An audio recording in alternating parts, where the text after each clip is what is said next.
Assalamualaikum warahmatullahi wabarakatuh.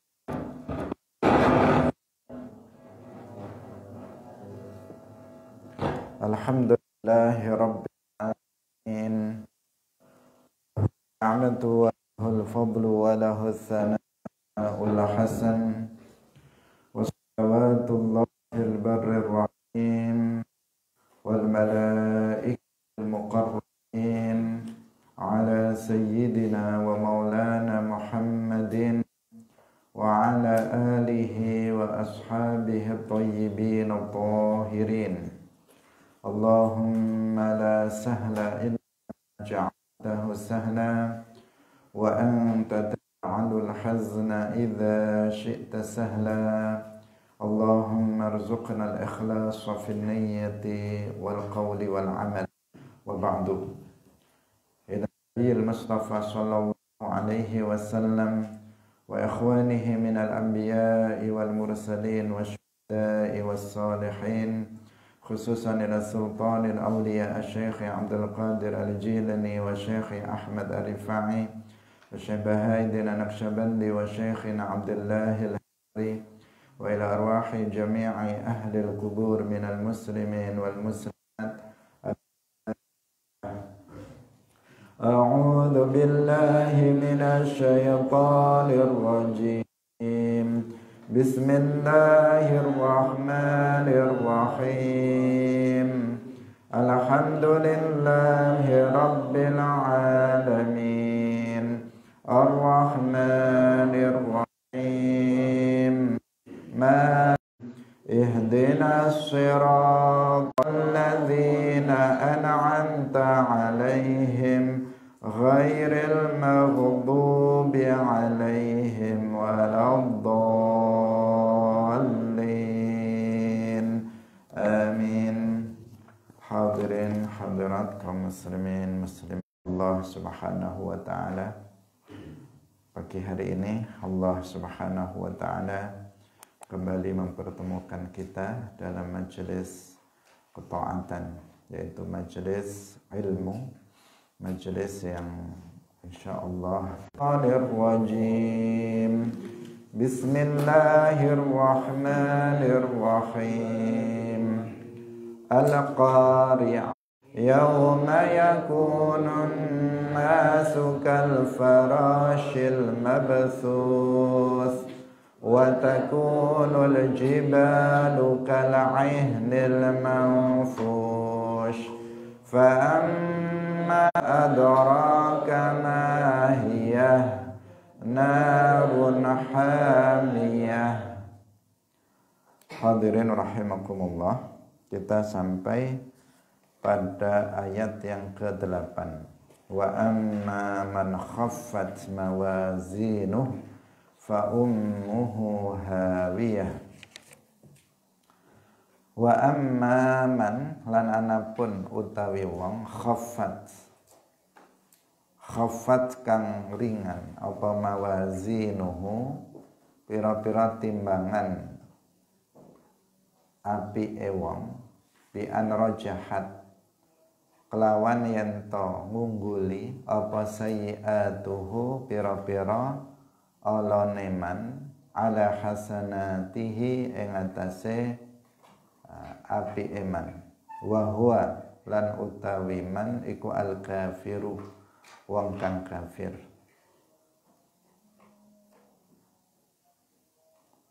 Fatarjuhu mongko ngungguli apa kaffatu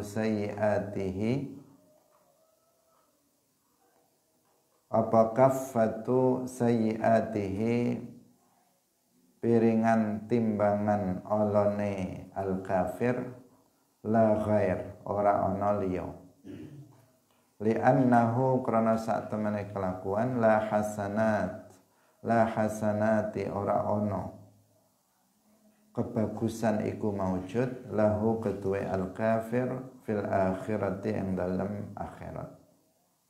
Wala yaqbalu lan ora nrimo sapa Allahu Gusti Allah minhu saking al-kafir ta'atan ing ketaatan minat ta'ati saking pira-pira ketaatan.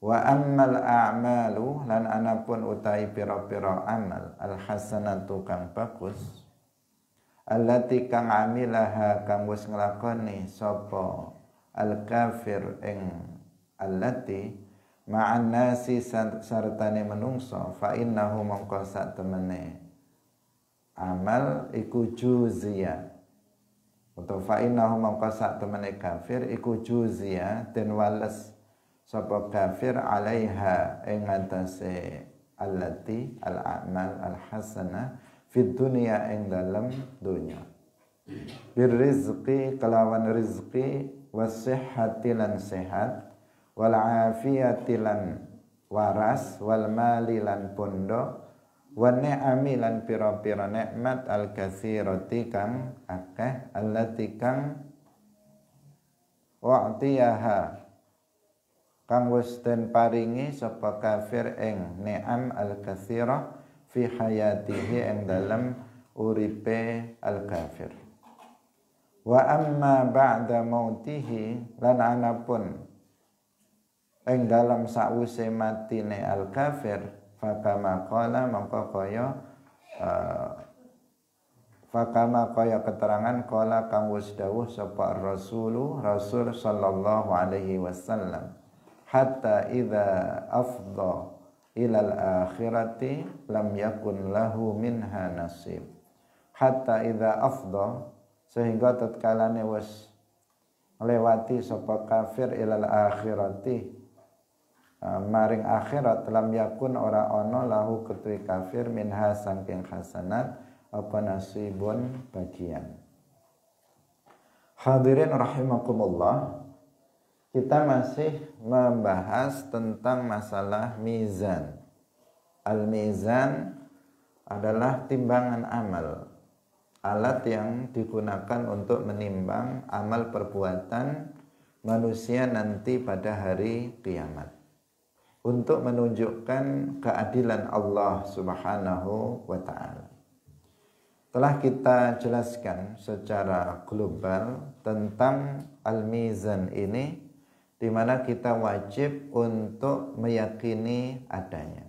Tidak boleh kita meragukan tentang adanya al-mizan ini, karena adanya al-mizan itu sudah ada nasnya di dalam Al-Quran. Allah berfirman, wal waznu yawma idzinil haqq.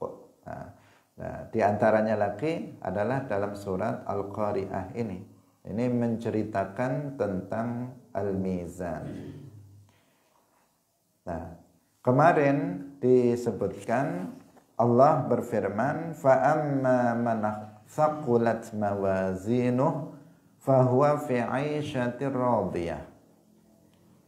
Barang siapa yang kebaikannya itu mengungguli keburukannya, ketika amalnya ditimbang, kebaikannya itu lebih unggul, artinya lebih banyak dibandingkan dengan keburukannya, maka fahuwa fi 'aisyatir radiyah, maka dia akan masuk ke dalam surga. Itu maksudnya, dia akan masuk ke dalam surga, dia akan ada dalam kehidupan yang diridhoi, artinya dia akan masuk ke dalam surga.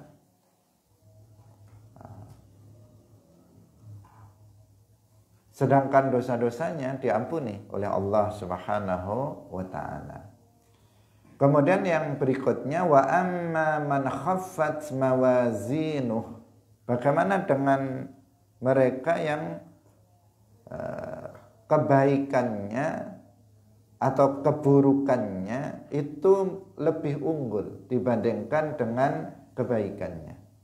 Jadi keburukannya itu lebih banyak dibandingkan dengan kebaikannya. Ini kemarin sudah kita ceritakan. Ada kalanya yang pertama itu orang kafir, itu sudah pasti.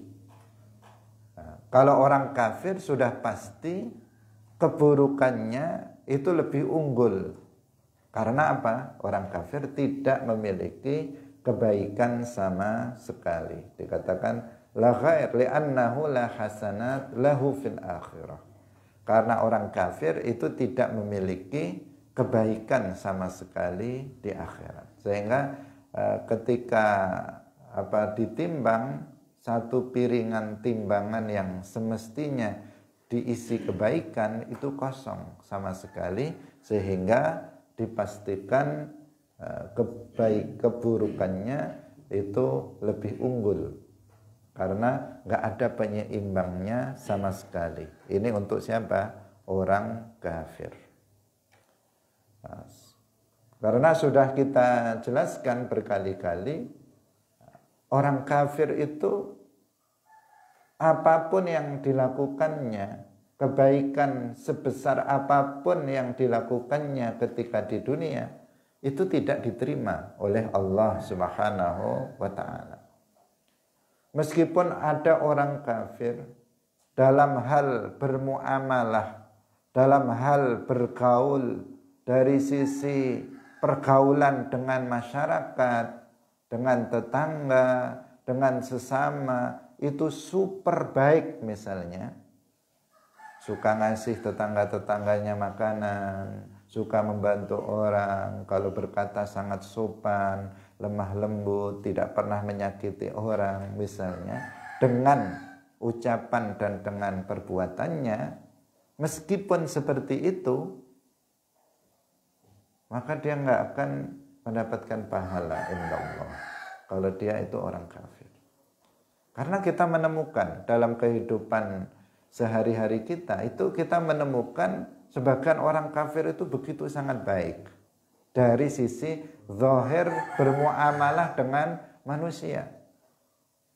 Hatinya sepertinya lembut sekali. Kalau ngomong lembut, baik. Kalau suka membantu orang lain, tetangganya susah dibantu dan seterusnya. Terlihat sangat tulus di dalam berbuat baik kepada sesama.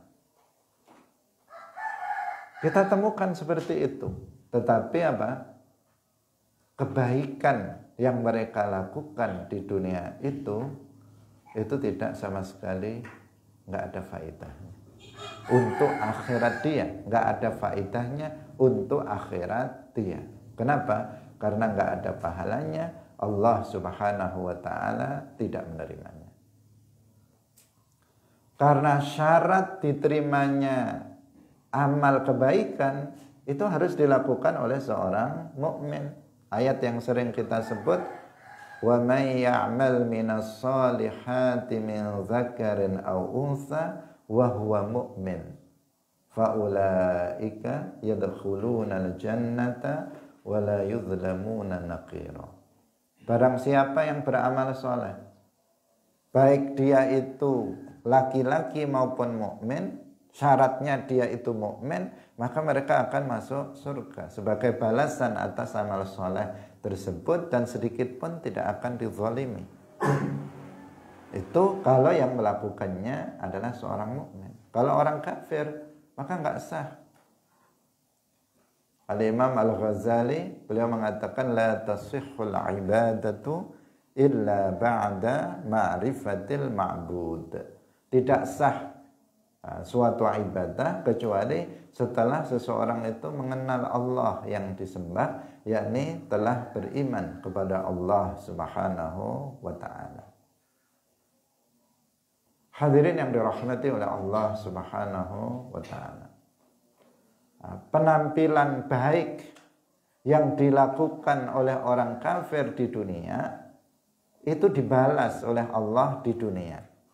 Dengan dia diberikan hidup, dia diberikan kesehatan badannya, dia diberikan kewarasan jiwanya, kemudian dia diberikan makan, diberikan minum, diberikan rizki, dan nikmat-nikmat yang lainnya. Diberikan mata yang bisa melihat, diberikan lisan, tangan, dan seterusnya. Nikmat-nikmat itu adalah bagi orang kafir itu sudah lebih dari cukup untuk membalas kebaikan-kebaikan dari orang kafir di dunia.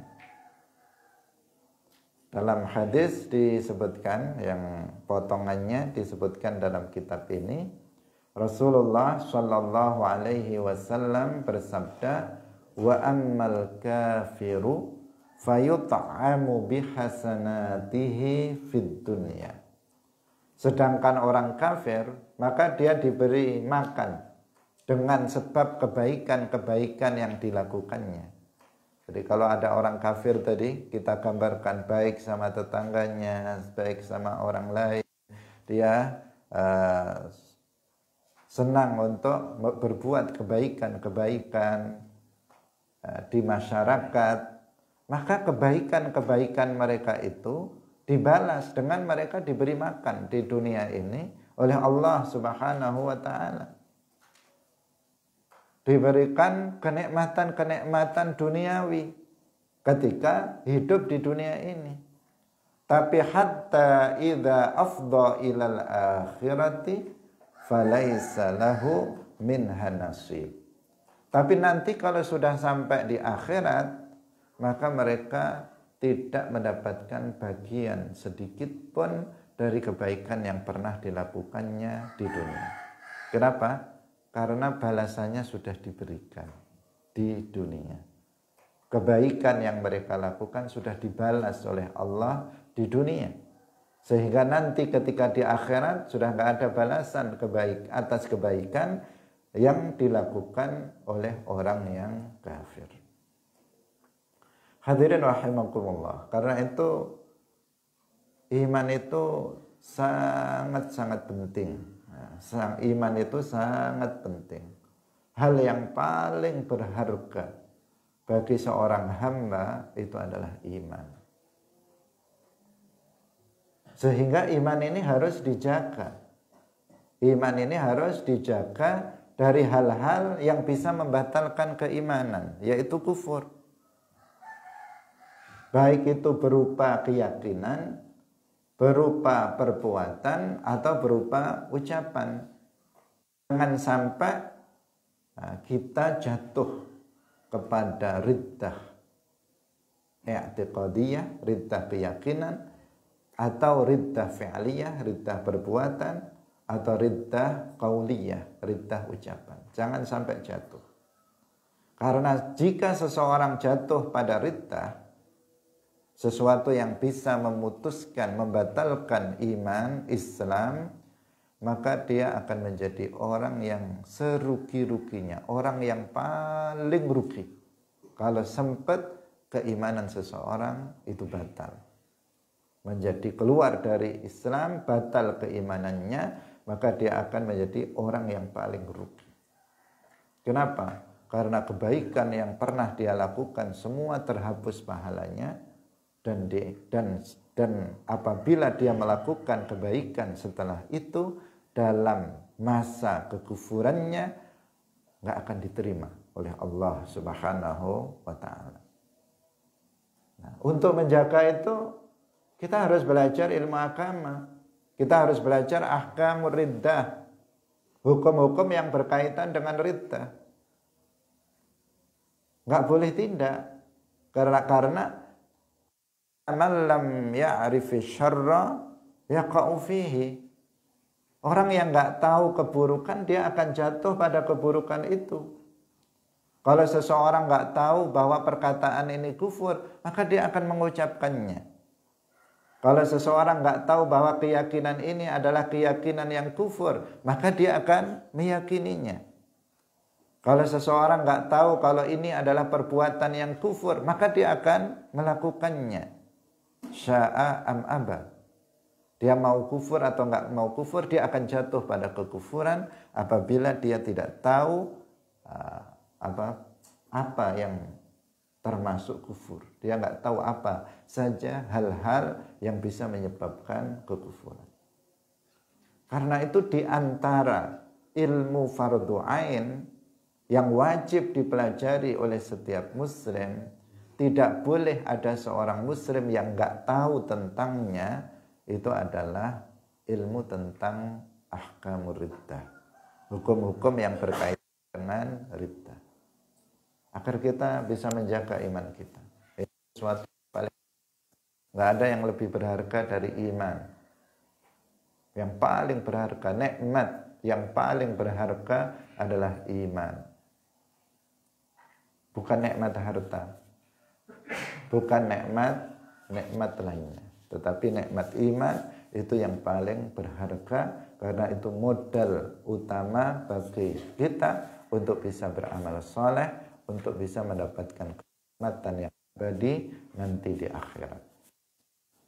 Hadirin yang dirahmati oleh Allah Subhanahu wa ta'ala. Jadi orang kafir, kembali ke materi, bahwa orang kafir nggak punya kebaikan sama sekali di akhirat. Sehingga ketika ditimbang, ya piringan timbangan yang semestinya diisi dengan kebaikan kosong. Bayangkan kalau kita menimbang sesuatu di dunia ini, menimbang suatu benda, kemudian yang satu kosong, nah, dipastikan apa yang cepat. Kalau misalnya timbangannya begini, pasti akan begini. Kenapa? Yang satu kosong, nggak ada penyeimbangnya. Nah, dan dia akan celaka, dia akan masuk ke dalam neraka, fa ummuhu hawiyah. Nah, hadirin yang dirahmati oleh Allah. Nah, sedangkan yang tidak dijelaskan di sini, tapi kemarin kita sudah jelaskan, ada juga orang yang khaffat mawazinuhu tetapi dia muslim. Jadi dia punya kebaikan dan juga punya keburukan, tetapi keburukannya lebih unggul dari kebaikannya. Nah, kalau di sini ditafsirkan bahwa yang dimaksud man khaffat mawazinuh itu adalah orang kafir, itu sudah pasti. Tapi ada juga seorang muslim yang khaffat mawazinuhu dengan pengertian keburukannya lebih banyak dari kebaikannya. Dia orang fasik, hari-hari senang meninggalkan kewajiban, senang untuk dia menjalankan maksiat-maksiat, dosa-dosa besar. Orang seperti ini kemarin sudah kita jelaskan tahta masyiatillah, di bawah kehendak Allah. Jika Allah Subhanahu wa ta'ala berkehendak untuk mengampuninya, maka dia diampuni. Meskipun dosanya banyak sekali, Allah mengampuninya. Dan dia langsung masuk ke dalam surga. Karena dalam Al-Quran sudah disebutkan, وَيَغْفِرُ مَا دُونَ ذَلِكَ لِمَنْ يَشَاءُ. Ayat ini menjelaskan bahwa ada sebagian orang mukmin pelaku dosa besar, itu Allah berkehendak untuk mengampuninya. Ada yang kayak begitu. Tapi ada juga orang mukmin pelaku dosa besar itu yang tidak diampuni oleh Allah Subhanahu wa ta'ala, sehingga dia masuk ke dalam neraka sementara waktu, karena seorang mukmin tempat abadinya itu adalah di dalam surga. Hadirin yang dirahmati oleh Allah Subhanahu wa ta'ala. Kalau yang sama kemarin kita sebut ashabul a'raf. Mereka nggak masuk neraka, tetapi mereka berada di pagar surga. Nah, setelah orang-orang mukmin yang bertakwa telah masuk ke dalam agama Islam, ke dalam surga, kemudian mereka baru masuk ke dalam surga. Hadirin rahimakumullah, fa ummuhu hawiyah, famaskanuhu hawiyah. Famaskanuhu mangko utawi. Jadi kalau dalam konteks ayat ini, wa amma man khaffat mawazinu, itu yang dimaksud adalah orang kafir. Maka dikatakan fa ummuhu hawiyah. Fa ummuhu mangko utawi panggonane. Di sini bukan artinya ibunya, bukan. Maka ibunya adalah hawiyah, bukan seperti itu. Tapi fa ummuhu di situ artinya tempat, tempat tinggalnya. Famaskanuhu mongko utawi tempat tinggale hawiyah iku neraka hawiyah. Ayah tegese ceblok sapa wong kafir finari ing dalam neraka ala ra'sihi ing atase dase wong kafir. Kalau wong mukmin sirah, wong kafir dase wong kafir. Wa inna maqila lan angin pestine den ucapaken limaskanihi. Limaskanihi lah ini keterangannya. Limaskanihi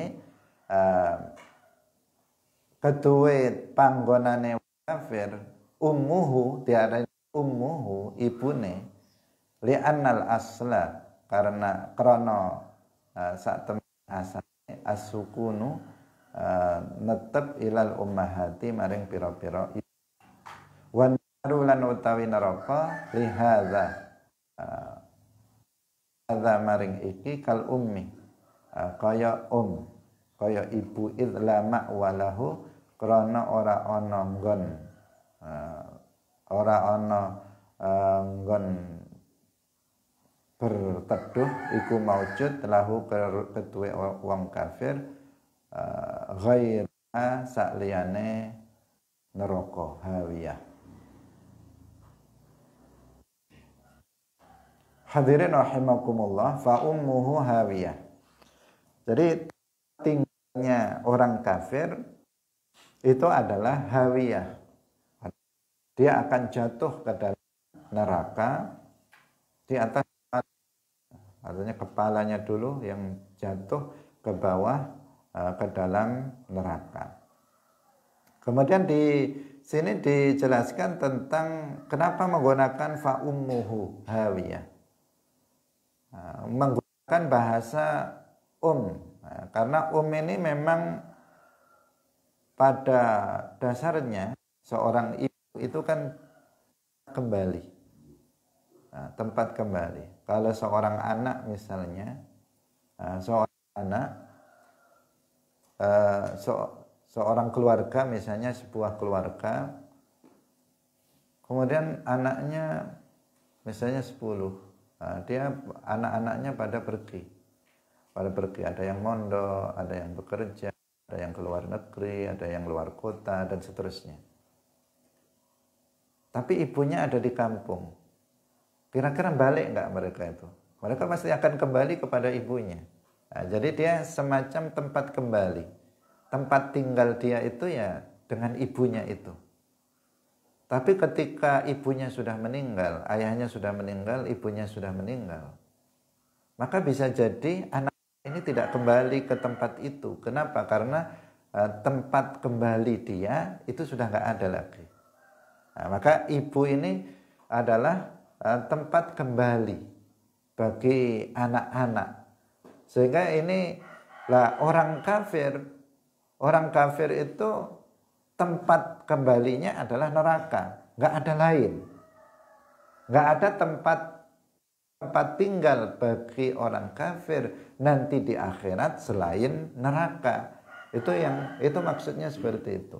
Sehingga menggunakan bahasa fa'umuhu hawiyah. Artinya maka tempat kembali orang kafir itu adalah hawiyah atau neraka. Itu secara umum. Itu tempat kembalinya orang kafir. Menggunakan bahasa fa'umuhu hawiyah. Jangan sampai disalahfahami. Dengan diterjemahkan maka ibunya itu adalah hawiyah. Tidak seperti itu, keliru nanti.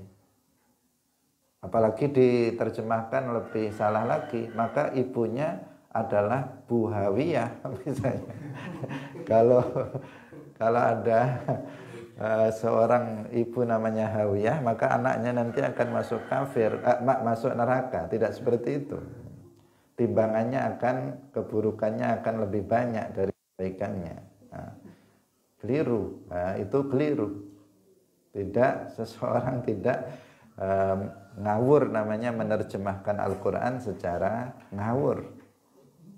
Jadi fa'ummuhu hawiyah artinya tempat tinggal dia, tempat menetap dia, orang kafir itu adalah di dalam neraka. Itu maksud dari fa ummuhu hawiyah.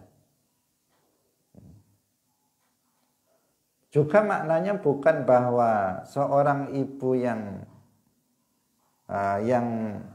hawiyah, seorang ibu yang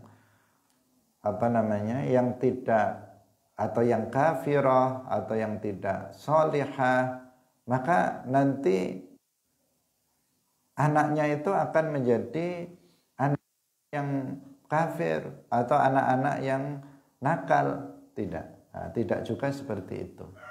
Karena seseorang itu dia beriman atau tidak beriman, seseorang itu menjadi orang yang soleh atau tidak soleh, menjadi orang yang bertakwa ataupun tidak, itu semuanya tergantung kepada kehendak Allah Subhanahu wa ta'ala. Jika Allah Subhanahu wa ta'ala memberikan hidayah, maka ada anak orang kafir, dia menjadi seorang muslim. Ada anak orang orang yang nakal misalnya, tetapi anaknya menjadi anak yang soleh. Itu ada. Bapak ibunya nggak jelas artinya kehidupan agamanya itu hancur-hancuran, misalnya bapaknya, ibunya sama-sama orang nakal, tapi anaknya menjadi anak yang soleh, menjadi seorang alim, menjadi orang yang berilmu. Ada juga yang kayak begitu.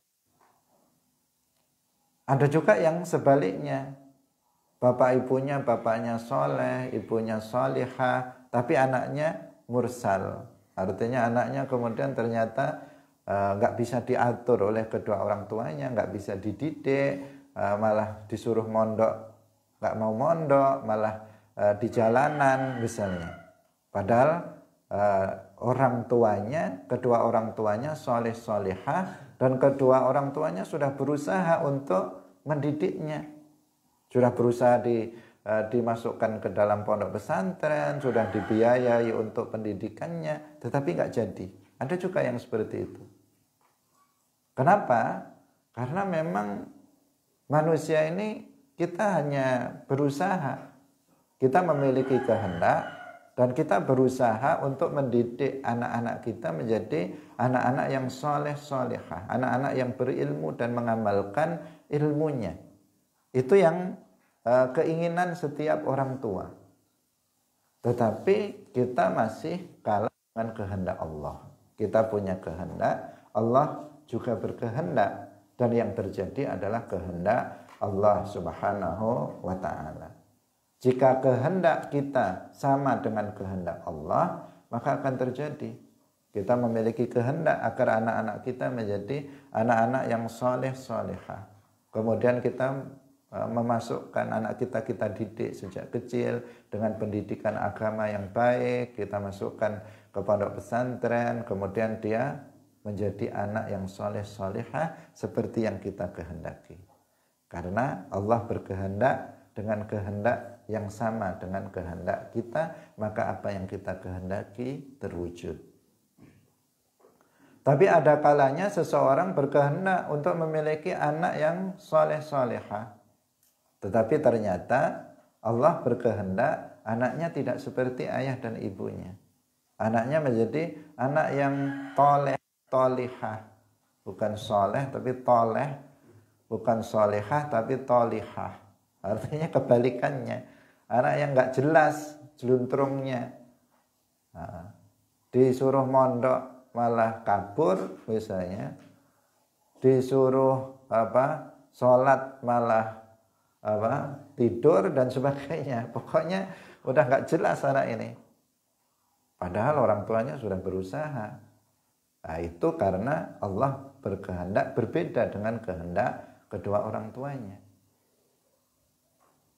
Hadirin yang dirahmati oleh Allah Subhanahu wa ta'ala. Nabi Nuh alaihi salam, beliau sudah mendidik anak-anaknya. Istrinya sudah dididik dengan baik, anaknya sudah dididik dengan sebaik-baiknya. Bukan Nabi Nuh teledor terhadap anaknya. Enggak. Beliau telah mendidik anak-anaknya. Jangankan anaknya, orang lain pun beliau didik. Tetapi kemudian Allah berkehendak bahwa salah satu dari anaknya yang bernama Kan'an itu kafir.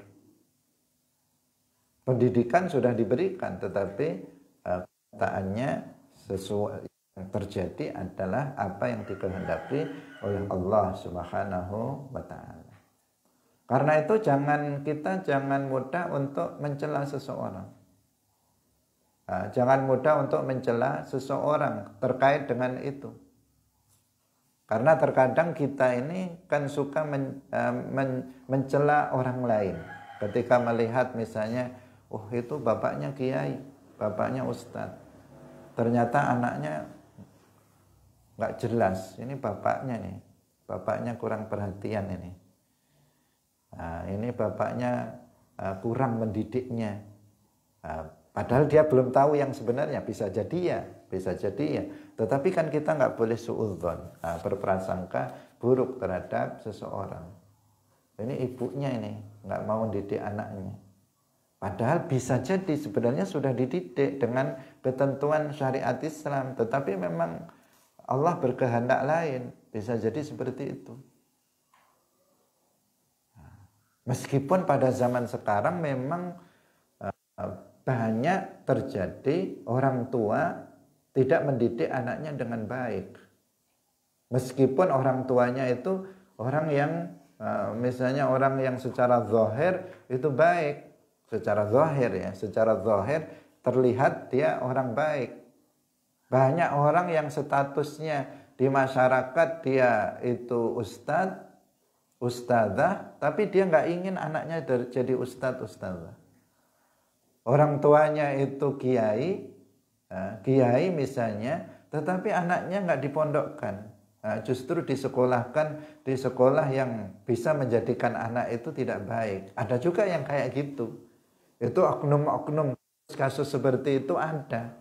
Kalau itu memang betul-betul orang tuanya yang mendidiknya kurang tidak sesuai dengan ketentuan syariat Islam. Tapi ada juga orang tua yang betul-betul mendidiknya, tetapi ternyata hasilnya tidak sesuai dengan apa yang dikehendakinya. Nah, jadi ini kan sifatnya apa? Perorangan, oknum-oknum. Nggak bisa kita kemudian kalau ada anak nakal berarti orang tuanya itu yang bermasalah. Nggak selalu seperti itu. Ada juga anak itu nggak dididik sama sekali oleh orang tuanya. Orang tuanya saja nggak terdidik, gimana mau mendidik anaknya? Orang tuanya nggak pernah sholat, ibunya nggak pernah sholat, bapaknya nggak pernah sholat. Bapaknya suka minum minuman keras, suka berjudi. Kemudian ibunya udah nggak jelas apaan misalnya. Tapi ternyata punya anak pinter sekali anaknya, rajin sholat, jauh sekali dengan bapak sama ibunya. Ada juga yang kayak begitu. Nah, ada juga yang seperti itu. Yang itu semuanya menunjukkan bahwa taufik, hidayah itu Allah Subhanahu wa taala yang menentukannya. Tetapi kita itu melakukan sebab-sebab kita memiliki anak yang soleh-solehah, ya kita didik dengan secara Islam. Itu sebabnya. Tetapi kemudian anak kita menjadi anak yang seperti apa, Allah Subhanahu wa taala yang menentukan. Yang penting kita sudah berusaha melakukan sesuatu yang menjadi kewajiban kita sebagai orang tua. Ini kita membahas fa ummuhu hawiyah, karena ada yang memaknainya dengan makna yang menyimpang, dengan mengatakan kalau dia ibunya itu enggak soleh-solehah, ya anaknya sudah dipastikan menjadi tidak soleh-solehah. Nah, padahal tidak selalu seperti itu. Pun banyak yang kayak gitu. Kebanyakan kayak gitu. Ini kebanyakan. Sehingga orang menyebut kacang gimana itu? Tidak lari dari lanjaran, gimana namanya? Artinya atau buah jatuh tidak jauh dari pohonnya. Nah, seperti itu. Jadi kalau pohonnya itu di sini, maka kalau buahnya jatuh ya di bawahnya, tidak sampai di sana. Atau pohonnya misalnya di belakang sana, terus buahnya di sini, berarti ada yang bawa. Kalau ada di sini, tapi buah nggak jauh, jatuh tidak jauh dari pohonnya. Itu adalah secara umum. Kalau kedua orang tuanya itu tidak berpendidikan, nggak bisa mendidik anaknya, umumnya anaknya juga sama kayak bapak ibunya. Umumnya kayak begitu. Kalau kedua orang tuanya itu soleh-solehah, umumnya anaknya juga akan sama dengan kedua orang tuanya, karena kedua orang tuanya mendidiknya secara benar. Itu umumnya. Tapi satu-satu itu enggak, ada yang beda, ada pengecualian yang itu menunjukkan bahwa Allah Subhanahu wa taala itu yang menentukan. Allah yang menentukan hidayah dan taufiknya. Semoga kita semuanya termasuk orang-orang yang diberikan taufik dan hidayah Allah Subhanahu wa taala. Wa ma adraka ma hiya, yakni al-hawiyah. Apa itu al-hawiyah? Narun hamiyah. Narun hamiyah ay harratun. Hamiyah artinya harratun. Geni harratun kang panas. Intaha kang katok apa harruha panase nar ay balagha kang tumeka an-nihayata ing puncak. Jadi neraka hawiyah, neraka itu apa? Mahiyah. Mahiyah itu aslinya apa? Mahiyah.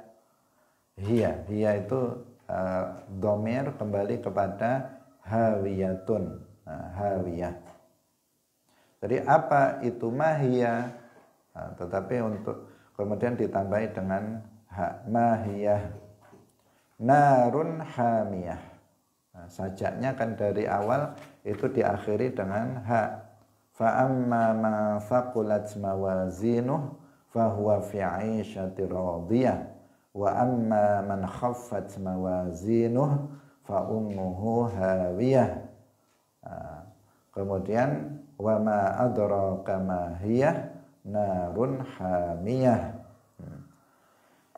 Jadi hawiyah itu adalah api yang sangat panas. Yang panasnya itu sudah mencapai puncak. Karena panas itu kan bertingkat-tingkat. Panas itu bertingkat-tingkat, tidak satu tingkatan. Misalnya di sini panas, di sana agak panas, di sini panas sekali ya. Karena seperti itu biasanya kita.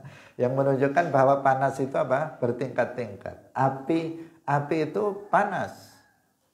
Tapi panasnya api itu juga bertingkat-tingkat. Ada api itu yang sangat panas. Ada api itu yang panas.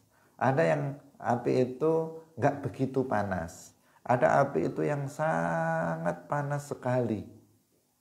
Nah, kalau api neraka itu panasnya sudah mencapai puncak. Nah, itu bahasa yang bisa digunakan gimana itu? Api yang panasnya sudah mencapai puncak. Apinya sangat panas sekali misalnya. Pokoknya sangat panas. Itu api neraka. Seperti yang pernah kita sampaikan bahwa api di neraka itu warnanya hitam. Tidak seperti api yang kita lihat di dunia ini. Di dunia ini kita melihat api warnanya apa? Merah kekuningan. Itu api dengan panas yang rendah.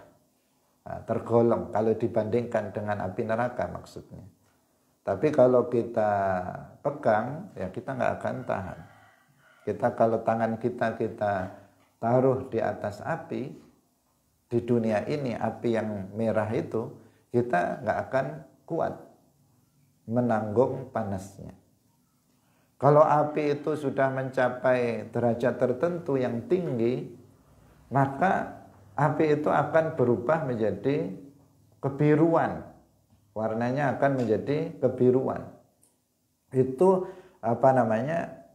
itu akan lebih panas, jauh lebih panas dari api yang kemerahan tadi. Ketika mencapai naik lagi derajat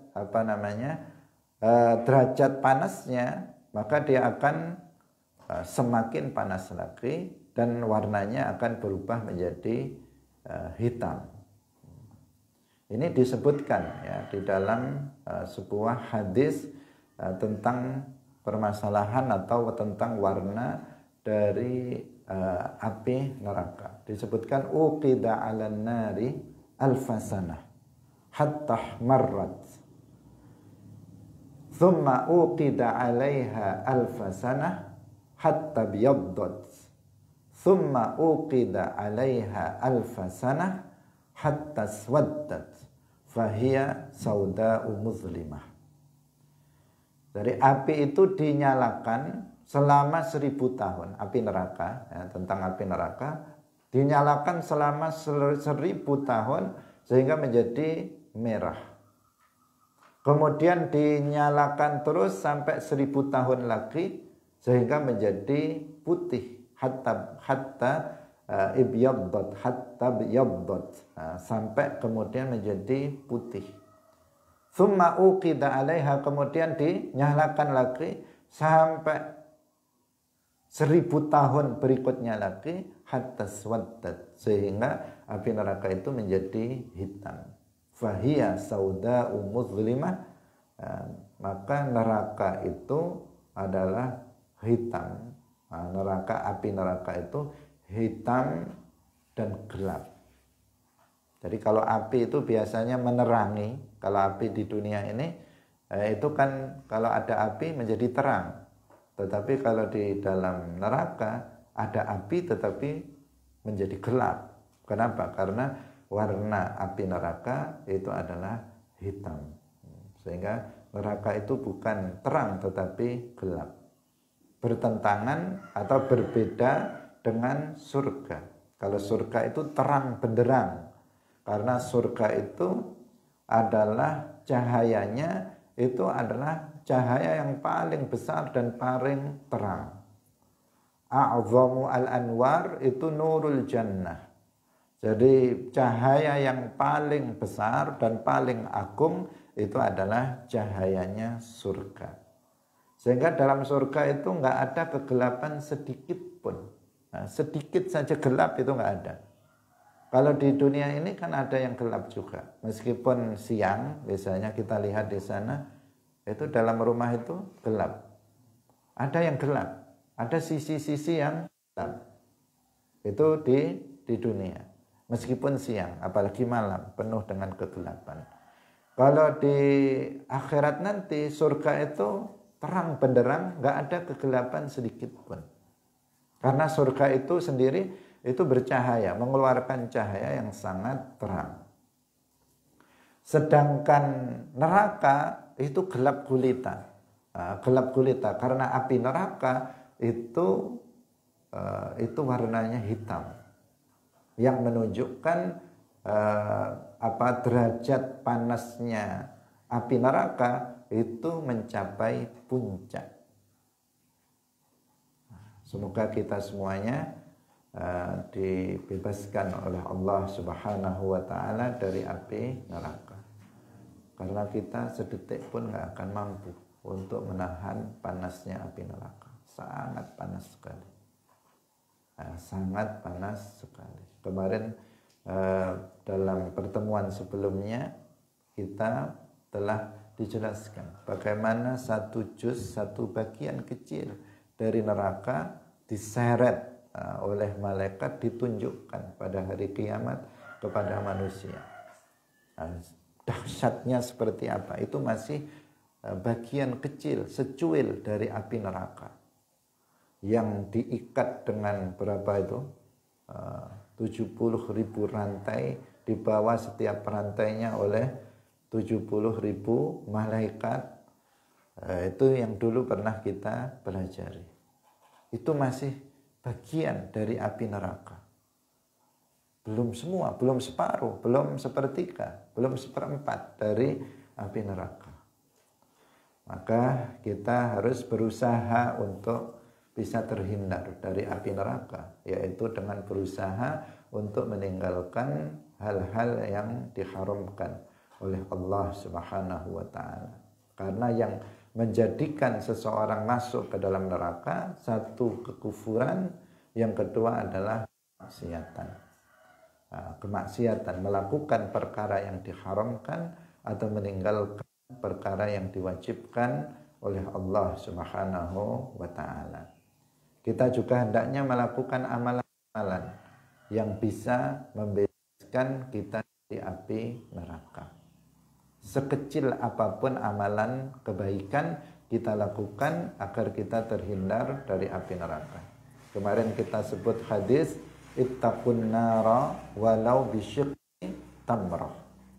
Jauhilah neraka meskipun dengan bersedekah setengah dari kurma.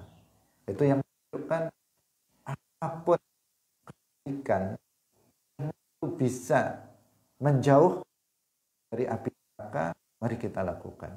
Meskipun hanya dengan setengah kurma, lakukan untuk keselamatan kita nanti di akhirat. Hadirin rahimakumullah, di sini pengajian kita pada pagi hari ini, semoga bermanfaat bagi kita semuanya. Barakallahu fikum wallahul muwaffiq ila aqwamit thariq. Wassalamualaikum warahmatullahi wabarakatuh. La ilaha illallah. Allahumma salli ala sayyidina Muhammad wa ala alihi wa sahbihi wa sallim. Rabbi ghfirli wa liwalidayya